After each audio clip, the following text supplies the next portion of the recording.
Dan untuk membahasnya lebih lanjut, kita sudah terhubung dengan Jasra Putra, Wakil Ketua KPAI. Selamat sore, Pak Jasra. Selamat sore, Mbak Sauza.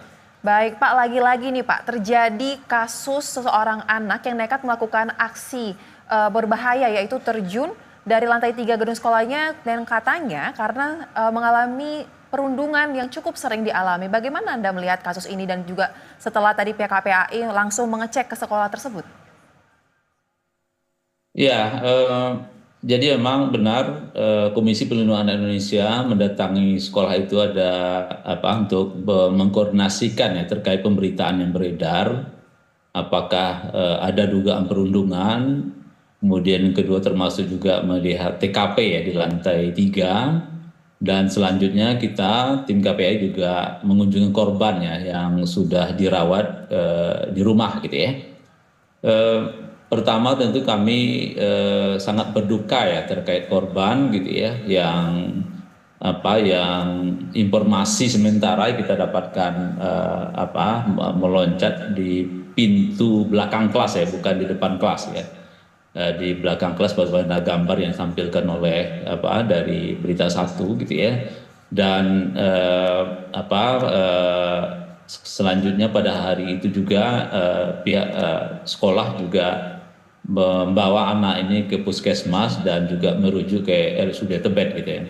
Dan tadi sore ini kita sudah menemui Ananda di rumahnya dalam posisi masih pemulihan ya. Tentu kita berharap Ananda ini segera pulih. Nah, kemudian yang kedua terkait dugaan adanya bully di satuan pendidikan ini sedang kita dalami, termasuk juga saya juga berkoordinasi dengan pihak sekolah ya. Nah, informasinya masih perlu pendalaman gitu ya, karena ada juga menyebut Ananda ini dalam tanda petik diasingkan dalam pertemanan gitu ya. Lalu dia bercanda naik ke atas pintu yang ada di kelas gitu ya.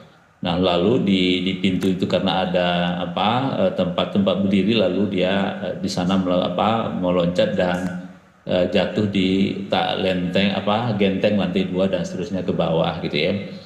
Dan ini tentu terus kita dalami gitu ya, karena posisi KPAI memastikan perawatan terhadap korban dan kembali pulih. Kemudian yang kedua tentu informasi-informasi yang baik yang kita dapatkan dari pihak sekolah dan termasuk juga temannya, tentu ini akan menjadi informasi yang terus kita dalami dan termasuk juga nanti kita menunggu hasil penyelidikan kepolisian, Mbak Sauza. Baik, Pak, sebelum kita lanjut membahas mengenai kasus ini, tadi sudah sempat menemui korban, lantas luka seperti apa yang dialami korban setelah ia terjun dari lantai 3 sekolahnya dan sekarang kan masih dalam tahap pemulihan. Seperti apa kondisinya, Pak?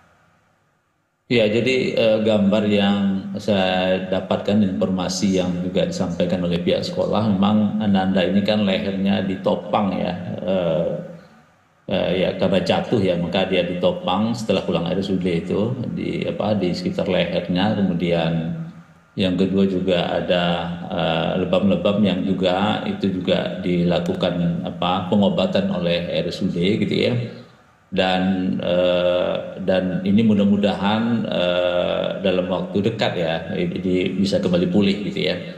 Baik. Dan tentu kita berdoa gitu ya agar juga keluarga kuat dan mendukung gitu ya terkait pemulihan Ananda ini segera ya, karena di hari peristiwa itu kan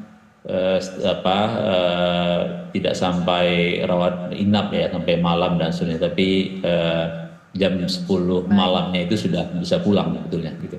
Baik, Pak Jasra, kita tahu bahwa kasus seperti ini, perundungan ini masih kerap kali terjadi di segala tingkatan sekolah, baik di SMP ataupun di SMA juga masih sering kita dengar kasusnya.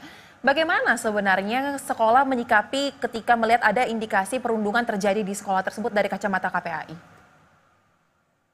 Iya, jadi memang data perundungan ini cukup besar ya, dan belum semua sekolah menyadari bahwa peristiwa itu setiap saat terjadi gitu ya.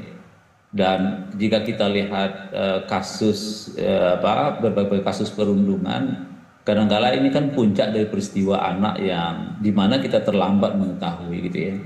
Nah di kasus Tebet ini setelah kita dalami, misalnya di BK tidak pernah terdapat record yang menyatakan bahwa ada masalah gitu ya. Kemudian termasuk juga curhat-curhat sebelumnya. Nah tentu kita dalami gitu ya, karena di Permendikbud 46 itu kan harus ada satuan tugas ya pencegahan dan penanganan kekerasan ya. Dan seperti apa efektivitas tim ini ya tentu harus kita dalami gitu ya. Dan ini menjadi kunci gitu ya, betapa tim ini harus sensitif. Kemudian yang kedua harus pro pada korban gitu ya. Kemudian yang ketiga tentu penanganan gitu ya. Jangan sampai dia menjadi puncak dan bisa menjadi fatal gitu ya. Tentu di kasus Tebet ini kita mudah-mudahan Anda segera pulih gitu ya, dan kita bisa mendapatkan informasi lebih dalam gitu ya terkait apa yang dialami, baik itu relasi pertemanannya atau mungkin situasi-situasi yang katakanlah yang tidak mengenakan bagi anak yang itu berulang gitu ya, sehingga dia bisa mengambil keputusan seperti itu. Kemudian yang kedua, data yang besar ini tentu tidak boleh diabaikan. Sekolah harus bergerak, harus bekerja sama dengan lintas pihak ya, dan bahkan di Jakarta ini setiap puskesmas itu tersedia psikolog yang bisa diakses secara gratis ya jika SDM sekolah seperti guru BK terbatas gitu ya. Saya kira lembaga layanan harus dibuka, sekolah harus terbuka, sehingga sekian banyak anak yang ada di sekolah itu ya tentu bisa ditangani secara baik, dan kita tentu tidak berharap kembali ya peristiwa seperti ini terjadi berulang gitu Pak.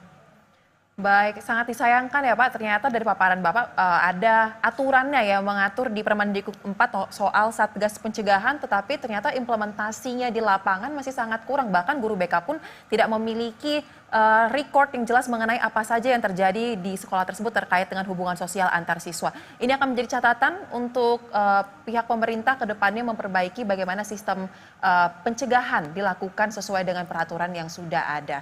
Terima kasih Bapak Jasra Putra, Wakil Ketua KPAI Ya, telah sama-sama. bergabung bersama kami di Berita Satu Sore. Salam sehat.